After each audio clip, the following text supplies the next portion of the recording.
Hey everyone, welcome back. Hope you're having a fantastic day so far.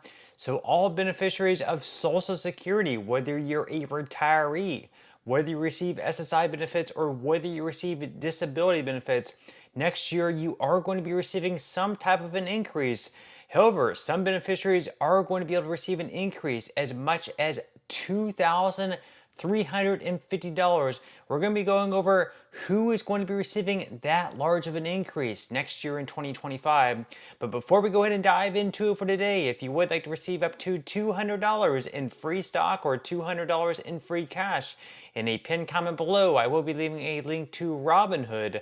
All you have to do is once you click on that link is just sign up for a free account and then simply link your bank account. You do not even have to make an opening deposit. At that point in time, Robinhood will be sending you one free stock worth all the way up to $200. And if you'd rather just have the cash, all you have to do is once you receive the free stock is just sell it for what it's worth and then transfer the cash value right back to your bank account. Okay, so before we dive into the $2,350 increase that some beneficiaries of Social Security will be receiving next year, first off, we're going to be going over some different ideas that both Democrats and Republicans have agreed upon, at least the voters, not necessarily the lawmakers. So, of course, we have seen different articles out there, different studies showing that if nothing is done as far as reform within Social Security goes, within, let's say, like the next maybe 8 to 10 years, if nothing is done whatsoever to bring more money into the trust fund or allow for ways to have less money leave the trust fund at that point in time is going to become insolvent. So basically, there's not going to be enough money in the trust fund. The trust fund is what's used to pay out benefits. If there's not enough money in there or not enough money flowing in there, there's not going to be enough money to pay out everyone 100% of the benefits. So what they're going to have to do is they're going to have to cut everyone's benefits across the board by anywhere between 19 and all the way up to 26%. But there are some ideas that both Democrats and Republicans have agreed upon that they say lawmakers in Washington should go ahead and pass to make sure this event does not happen. Whether or not they actually do, we will have to wait and see, but there are some ideas that are being agreed upon, so this perhaps could work out to being the framework of actually getting something done. So let's go ahead and dive into this article here by money.com. They say that given the polarizing nature of Social Security funding debates, Republicans and Democrats in Washington have been unable to make meaningful progress on solutions that would shore up the program. But new research shows that very large bipartisan majorities of everyday Americans actually agree on a number of changes that could strengthen it and ensure benefits can be paid in full for years to come. Without a legislative solution, Social Security Trust Fund reserves are on track to be depleted just over a decade from now. At that point, only 83% of benefits would be paid to recipients. So in other words, there would be a cut of 17%, although certain studies show there could actually be a cut of up to 26%. So definitely keep that in mind. That's a big difference of 17 to 26%. That could work out to hundreds of dollars for beneficiaries, which is your electric bill, your water bill, groceries, everything like that.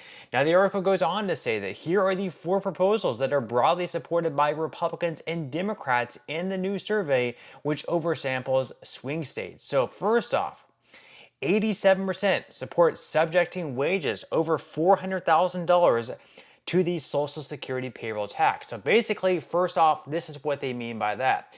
So the Social Security payroll tax, whenever you work, whether you're an employee or whether you're an independent contractor, whether it's your own business, whether you work for Uber or anything else where you are considered like an independent contractor, basically, out of all the wages on the first like $168,000 or so that you earned, you are taxed on something called the payroll FICA tax. So in total, it's 15.2%. The Social Security portion is 6.2%. and then your employer matches the other 6.2%. If you're an independent contractor, you pay the entire 12.4%. Now, you only pay this tax on the first $168,000 or so that you earn each year. Next year, it's going to be a little bit higher. It's going to be right around $174,000, and it is adjusted for inflation every single year. But you only pay that tax on the first, again, $168,000 that you earn. So if you earn $10 million per year, you're not paying the 6.2 to 12.4% Social Security tax on the entire $10 million. You're only paying it on the first $168,000 that you earn. So some people argue that perhaps you should have to pay the tax on the first $168,000 that you earn, then you pay nothing between $168,000 and $400,000 per year. And then once again, anything above $400,000 per year on to infinity, you would once again have to pay that Social Security payroll tax, because right now there is a lot of lost revenue for those people who are earning above $400,000 per year, that none of that money is coming into the trust fund. So there's a lot of lost money there. They are arguing that people earning above $400,000 per year should have to pay the Social Security payroll tax.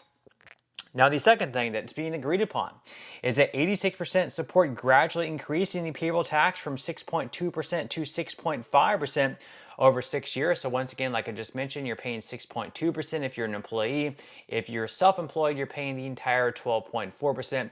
They would increase that to 6.5% of taxes. And of course, if you're self-employed, that would be 13%. They would slowly increase that over 6 years. So it would be increased by right around one half of a percentage point perhaps per year, which of course would work its way up to 6.5% after 6 years. Now, thirdly, 89% support gradually raising the retirement age from 67 to 68 by 2033. That's pretty self-explanatory. They'd be raising the retirement age. You would have to wait a little bit longer to collect benefits.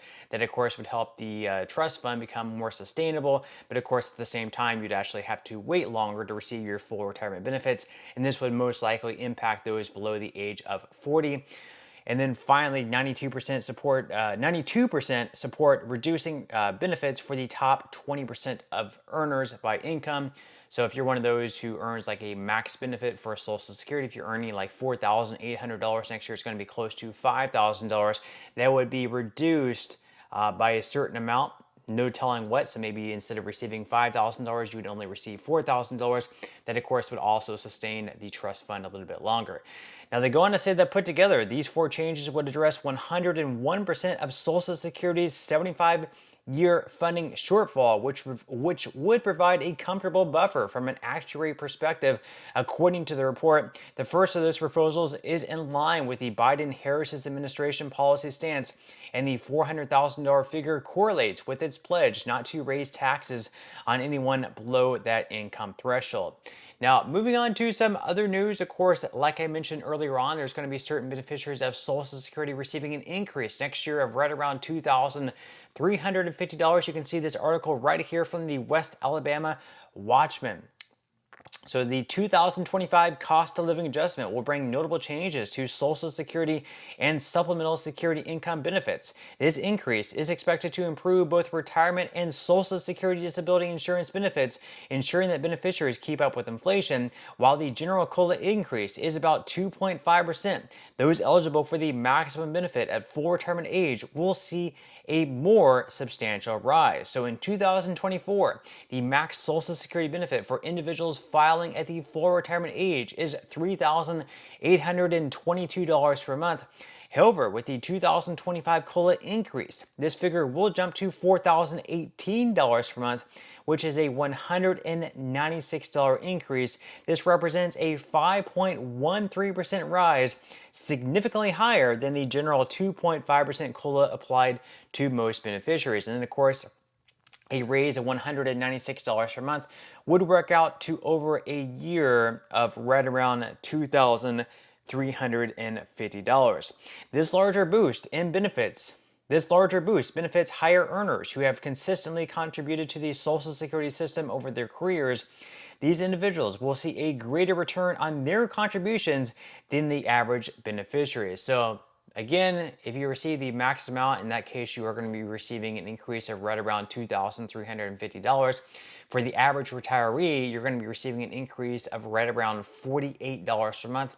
And then for everyone else, it just depends on how much you're receiving this year. You would add 2.5% to it. And then, of course, you also have to keep in mind that the Medicare Part B premium is going to be increasing by right around $10 per month next year in 2025. So you will have to deduct that from whatever you're going to be receiving with that 2.5% increase. But that's all we have for today's video. I certainly hope you enjoyed and found value out of it.